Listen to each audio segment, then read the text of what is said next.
Bu, mau dirindukan surga? Mau ibu?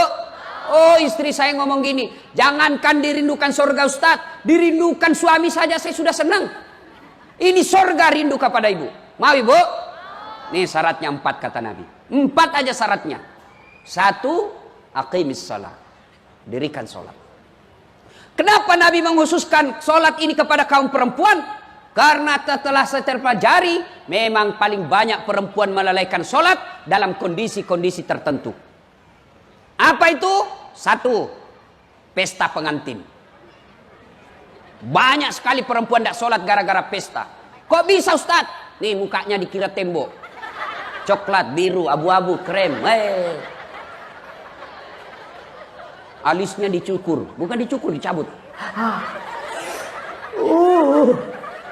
Akhirnya, lebih tebal di sini dari sini. Dicukur lagi sini. Habis. Jangan ketawa, saya serius ini bu. Bu, yang sudah tipis alisnya. Itu Nabi jelaskan laknat Allah mereka yang mencabut dan mencukur alisnya. Anda usah lihat temanmu. Ayo, nih banyak nih. Sekarang perempuan banyak palsu. Bulu mata panjang palsu.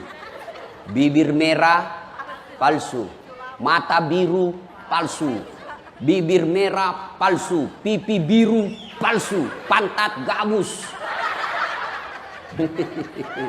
Ayo, kapan lagi kondisi perempuan banyak ndak sholat?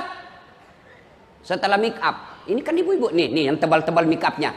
Dengar ini bu, kalau sudah masuk waktu sholat dia pergi wudhu, tapi karena dia sayang ini bedaknya, maka wudhunya cuma begini.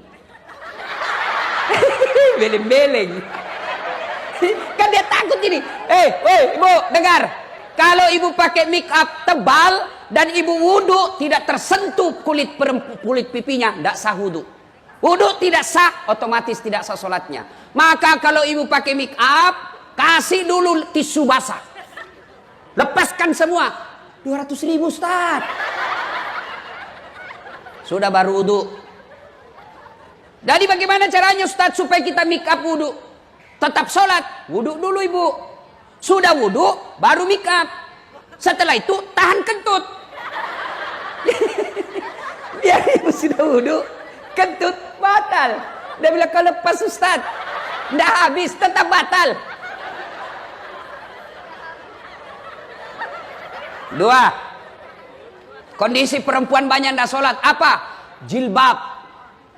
Yang selalu saya istilahkan jilbab sakaratil maut. Tadi pagi saya di mana ya ceramah itu, di Bekasi kayaknya. Wih, ada ibu-ibu. Saya sambil ceramah dia di depan saya bilang, saya bayangkan bagaimana caranya dia pakai di jilbabnya ya. 3 lapis ibu, kuning, biru, dikasih miring lagi sedikit. Ngapain lagi kok kasih miring? 17 jepitannya, pentulnya 7. Ini pentul yang biasa jadi korban kita laki-laki. Dia simpan di kursi begitu. Apa ini pentul ini? Saya tadi ini wallah tadi saya duduk ada pentul. Langsung sendiri ibu-ibu lagi nih sebarkan pentul ini. Yang ketawa saya serius ini. Nah, pasang jilbab 3 lapis. Ada lagi kayak pohon di belakang. La haula wala quwata illa billah. Bajunya sempit, roknya sempit. Dia bilang suaminya, buru-buru ibu ketinggalan, tunggu sedikit bang. Beleng-beleng. Apa yang begini? Ibu-ibu katanya perempuan hijrah. Kok jilbabnya masih sempit? Jalannya repot. Coba kalau jilbabnya legulo. Lari. Ya. 1, 2. Gara-gara pakaian. Saya begitu terharu melihat ada perempuan tokoh masyarakat, suaminya pejabat, kaya pula, bangsawan, cantik, ke pesta pengantin. Jilbabnya sekedarnya, maka dia akan menjadi contoh teladan buat ibu-ibu yang lain. Begitu dia lewat, semua orang kagum. Wih, kaya lo tuh. Paling kaya itu di komplek. Wih, iya kak, iya. Wih, bajunya sederhana ya. Orang cerita baik. Ini pengangguran, ngontrak-ngontrak, rumah kehujanan, banjir pula. Kalau pergi pengantin kayak dia paling kaya. Selesai acara ini bu, yuk evaluasi jilbabnya. Ya, jangan lagi pakai jilbab yang repot. Coba kalau ibu pakai jilbab yang segitiga saja, kasih peniti, selesai. Makanya istri saya itu saya kasih tahu, kalau kau lama pakaian, saya mau pergi pengantin, goodbye. Repot kami, sudah kau dibelikan mobil, dibelikan bensin, sedangkan sopir, kau suruh lagi kita menunggu. Jangan ketawa, serius saya ini bu. Ini ibu-ibu ini banyak menyiksa suaminya. Suaminya sudah mondar, sudah 10 menit lagi. Sudah, tunggu pak, kau buru-buru terus ini, salah kita punya benda. Gara-gara ibu nih, gara-gara jilbab. 1, 3. Kapan lagi perempuan banyak tidak sholat? Selesai haid. 5 hari tidak sholat. Kenyamanan 5 hari. Dia tambah 1 hari. Bu, kata suaminya, biasanya kau tidak sholat 5 hari aja kau haid. Ini kau sudah 6 hari belum sholat. Belum bersih pak. Masih ada sedikit-sedikit. Kata suaminya, kau bohong ya? Apa bohong? Saya kasih lihat. Mau dikasih lihat silakan. 4. Kondisi apa lagi perempuan banyak tidak sholat? Apa? Selesai melahirkan. Apa namanya bu? Nifas. Tidak harus 40 hari. Ada yang bersih 15 hari.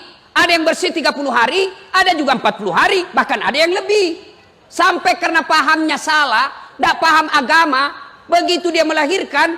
Suruh suaminya beli. Kau pergi beli mie bungkus, mie rebus. 40 bungkus. 1 hari 1 ya. Begitu habis bersih. Tidak harus 40 hari. Kalau ibu bersih 30 hari, bersihnya pada saat itu mulai sholat. Ibu misalnya haid atau nifas, jam 8 malam, ibu merasa sudah bersih. Kau toilet, rasanya sudah bersih. Maka ibu sudah wajib mulai sholat isya. Bu, saya yakin ibu semua sholat. Ya, saya yakin ibu semua sholat. Cuma yang jadi masalah, sholatnya tidak bisa khusyuk. Padahal Allah sudah jelaskan, kada aflahal mu'minun, beruntunglah orang-orang mukmin. Siapa orang mukmin beruntung? Alladzina hum fi salatihim khashi'un. Mereka yang khusyuk dalam sholatnya. Kita 30 tahun sholat tapi tetap gosip. Kita 30 tahun sholat tapi tidak bisa lepas dari riba. Kita 30 tahun sholat tapi suka durhaka sama suami. Kok ada apa? Padahal sholat menjelaskan, mencegah kita dari perbuatan keji dan mungkar. Saya 30 tahun sholat Ustaz, kok tidak mau berhenti gosip? Berarti ada masalah dengan sholat ibu. Tidak mungkin Allah jelaskan, inna sholata tanha anil fahsya'i wal munkar. Sholat itu mencegah kalian dari perbuatan mungkar. Kalau memang ibu lakukan sholat dengan sebaik-baiknya. Sayang 1000 sayang, ibu sholat, tapi sholat ingat duit. Allahu Akbar. Tadi 100.000. Beli bensin 50.000. Beli kuota 30.000. Mana 20.000 ya? Allahu Akbar. Suami, di mana aku simpannya? Allah, begitu assalamualaikum. Oh, di bawah sadel motor. Selama dia sholat, ayo, ya ibu. Maka kalau begitu Ustaz, bagaimana supaya bisa khusyuk? Al-Quran menginformasikan. Minimal ada 3 cara supaya ibu bisa khusyuk. 1, sempurnakan wudhu. Terutama kalau musim hujan. Utama subuh, dingin. Biasa kita tidak sempurna wudhu.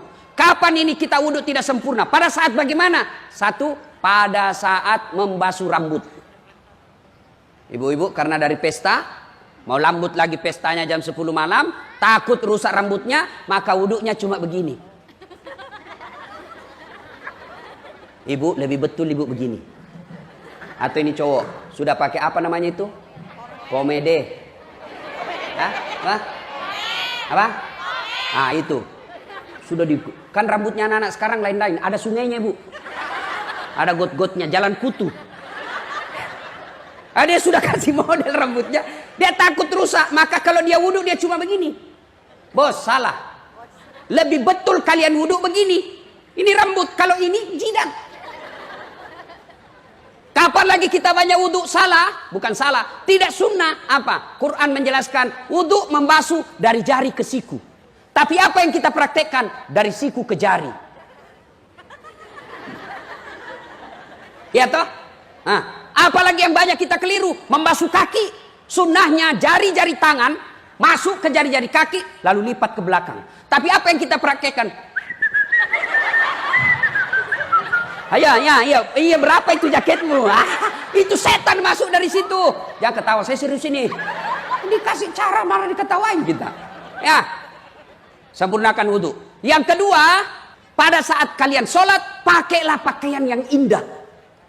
Maka ibu kalau bukan pegawai negeri yang tiap hari ke kantor, cuma di rumah, begitu mau sholat, ganti pakaian. Yang jadi masalah itu juga kita pakai pergi mencuci, dipakai masuk toilet, pergi ke pasar, pakai tidur ngiler, pakai lagi menghadap kepada Allah. Maka ibu kalau mau sholat, pakai pakaian yang indah. Itu perintah Quran surah Al-Jum'ah. Kalau perlu sunnah pakai parfum. Nggak punya parfum Ustaz, pakai pengharum setrika. Apa namanya Bu? Nah ya itu. Pakai. Dan yang ketiga cara bisa khusyuk. Bayangkan kalau itu sholat adalah sholat kita yang terakhir. Tapi menurut ulama, bagaimana cara supaya bisa khusyuk? Satu, ketika sholat jangan terlalu banyak gerak. Biasanya kita sholat kan banyak sekali gerakannya. Allahu Akbar.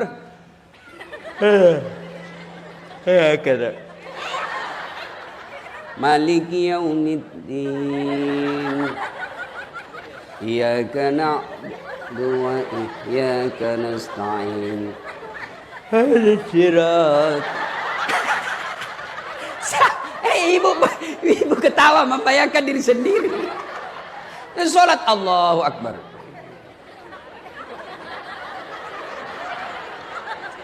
Mode silent dia pakai. Allah.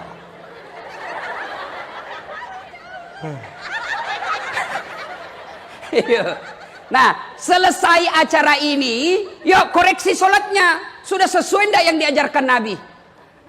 Yang kedua, yang diajarkan ulama, jangan banyak gerak. Apalagi usahakan yang ibu baca paham. Salah satu bacaan yang wajib dibaca ketika sholat Al-Fatihah. Ada yang hafal Al-Fatihah dengan terjemahannya? Ada? Saya kasih hadiah. Ayo Bu, siapa? Siapa yang hafal? Saya kasih hadiah. Ayo, yuk, mana? Hadiah. Ayo, cepat. Ayo, mana? Ayo. Sini. Sini, cepat. Mana? Ayo, hadiah 2 lembar. Mana yang cepat datang? Ayo. Hadiah. Mati kita. Ayo, maju semua dapat hadiah. Mana? Hari untung. Nggak beruntung saya malam ini. Ayo, ya di situ aja Bu. Ya, Al-Fatihah dengan terjemahan. Bismillahirrahmanirrahim. Bismillahirrahmanirrahim. Dengan nama Allah yang Maha Pengasih dan Maha Penyayang. Alhamdulillahi Rabbil Alamin. Segala puji bagi Allah Tuhan semesta alam. Saya dengan Ar-Rahmanir Rahim, yang Maha Pengasih lagi Maha Penyayang. Malik Yaumiddin, yang menguasai hari pembalasan. Iyyaka na'budu wa iyyaka nasta'in. Hanya kepada Engkau lah kami menyembah, dan hanya kepada Engkau lah kami mohon pertolongan. Ihdinas siratal mustaqim. Tunjuklah kami jalan yang lurus. Siratal ladzina an'amta 'alaihim, yaitu jalan orang yang Engkau berikan. Ghairil maghdubi 'alaihim waladdallin. Bukan jalan orang-orang yang Engkau murkai, dan bukan pula jalan orang-orang yang sesat. Masya Allah. Takbir. Bu, kalau ibu sholat 5 waktu setiap baca Fatihah seperti ini, apa alasan Allah menolak doanya ibu? Cuma kita sholat, alhamdulillahirabbil alamin. Baca kalender Persatuan Guru Republik Indonesia. Ini Bu, ibu ini uang barakah. Terima kasih. Yang lain mana yang tadi yang berdiri? Karena jawabannya sudah betul tetap dapat hadiah. Mana lagi? Mana lagi Ibu? Coba. Mana lagi yang dari sana tadi? Cepat. Ini uang Ustaz. Beda uang Kapolres. Apa tadi yang pertama? Pahami apa yang kita baca. Surah pendeknya, kalau tidak bisa pahami per ayatnya, paling tidak kesimpulan ayat itu. Kesimpulan surah itu. Ibu baca kul huwallahu ahad. Apa kesimpulan ayat itu? Perintah mengesahkan Allah, tidak ada Tuhan selain Allah. Itu aja kita bayangkan. Tapi kita kan baca Fatihah yang kita pikirkan, bismillah, lewat kucing. Tidak tertutup pula. Mati habis ikan. Akhirnya apa? Kul a'udzu birabbin nas. Malikin nas. Ilahin nas. Ayo. Berikutnya. Sholat jangan banyak gerak. 2. Baca yang kita baca pahami. Yang ketiga supaya bisa khusyuk. Mata jangan seperti mata pencuri. Allahu Akbar.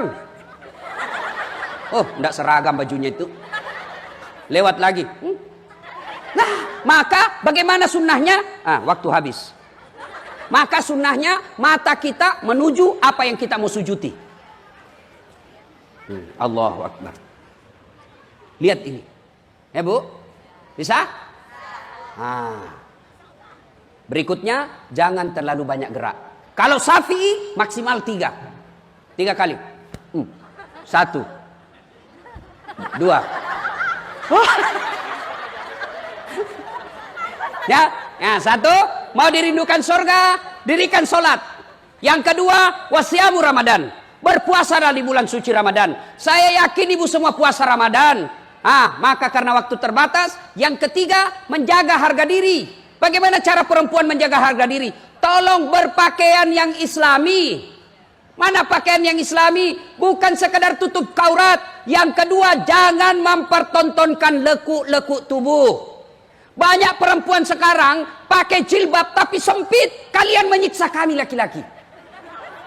Kalau ibu pakaian sempit, nih. Sama kan? Apa bedanya? Sama lekuk-lekuknya. Apalagi ibu pakai coklat. Sama kulit itu. Kami laki-laki yang tersiksa. Dilihat. Dosa? Tidak dilihat. Bagus. Maka ibu tolong berpakaian yang islami. Jangan mempertontonkan lekuk-lekuk tubuh. Yang ketiga, cara menjaga harga diri seorang perempuan. Jangan pernah keluar rumah tanpa izin suami. Pak, saya mau pergi pengajian. Pengajiannya baik, tapi pasca setelah pengajiannya salah. Sudah pengajian, suaminya belum pulang. WhatsApp di grup. Yuk, ketemu di PI. Pergilah ke Plaza Indonesia. Sudah itu, suami kita kan belum pulang. Lanjut nonton deh. Nonton lagi sampai sore. Padahal isinya pengajian 1 jam. Ibu pengajian baik. Tapi karena mengkhianati perjanjian pergi pengajian. Akhirnya ibu lebih banyak dosanya daripada pengajiannya. Dan yang keempat. Wanita yang dirindukan surga adalah. Menaati perintah suami. Ini agak berat. 1, 2, 3 gampang. Tapi ini yang perintah suami yang sulit.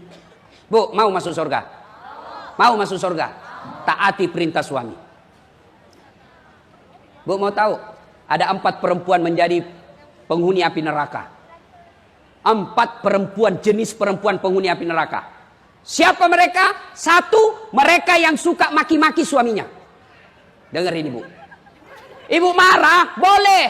Marah sama suami, manusiawi. Bang, tak kusangka kau begini bang. Ku tinggalkan orang tua di Jawa. Saya datang ke Jakarta ini, ngikut sama kamu bang. Kau tega-teganya kau sembunyikan duitmu. Boleh marah seperti itu.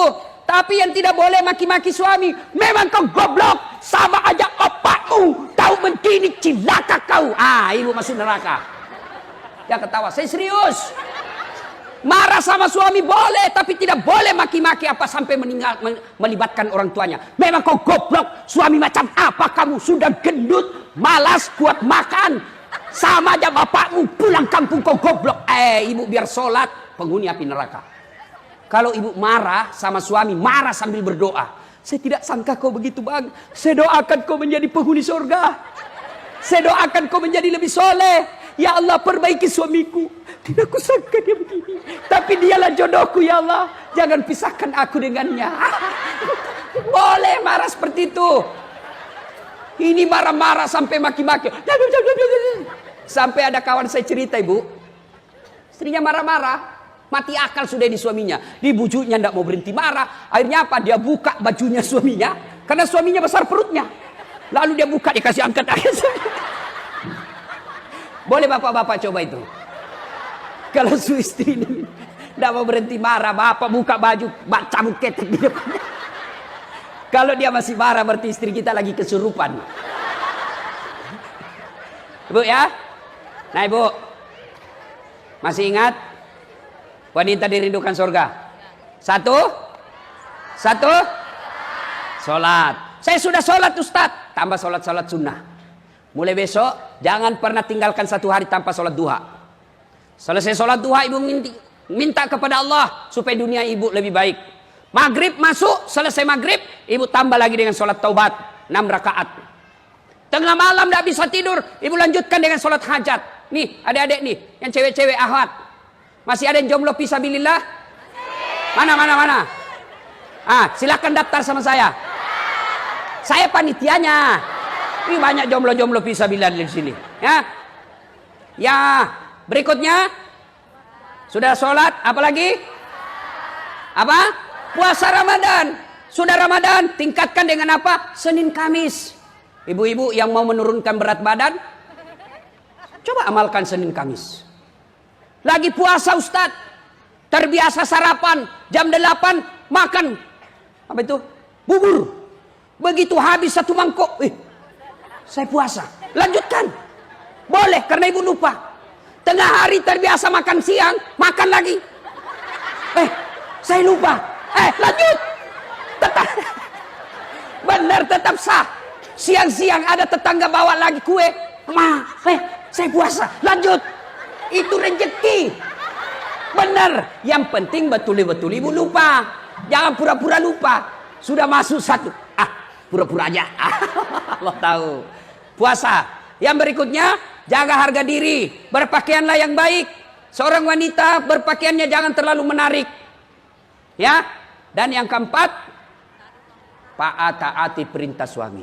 Istri yang soleha itu satu, menenangkan hati suami ketika ada di rumah. Jadi kalau suami tidak betah di rumah, ciri-ciri ibu gagal menjadi istri. Bagaimana suami mau tenang di rumah? Ibu selalu periksa HP-nya. Ibu, kalau suami pulang, Assalamualaikum sayangku. Apa ibu tanya? Dari mana Pak? Mestinya bukan dari mana. Pak, mau makan apa?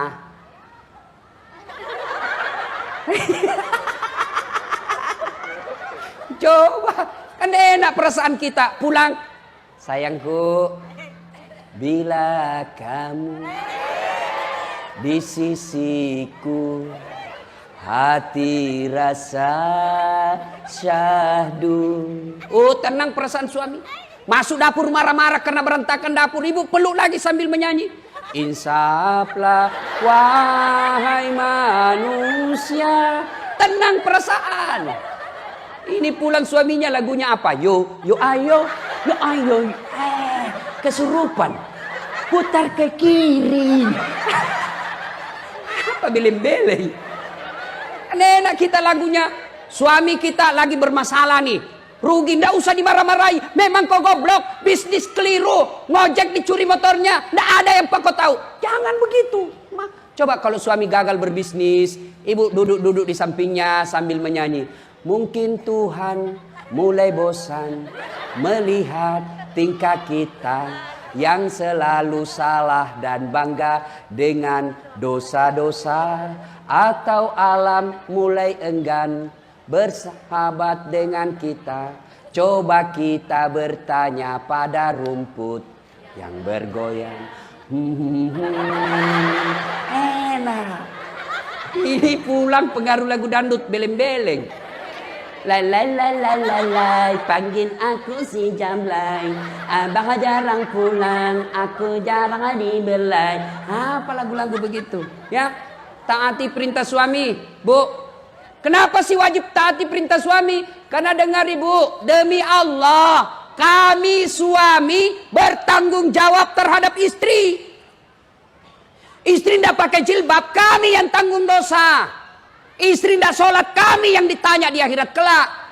Kalau ibu tidak ditanya soal dosa suami, ibu tidak ditanya kenapa suamimu tidak sholat, kenapa suamimu nipu, tidak ibu ditanya. Tapi yang ditanya, kenapa istrimu tidak jilbab, kenapa istrimu tidak sholat, kenapa istrimu tidak puasa. Itu tanggung jawabnya suami. Makanya ibu jangan suka ngomel.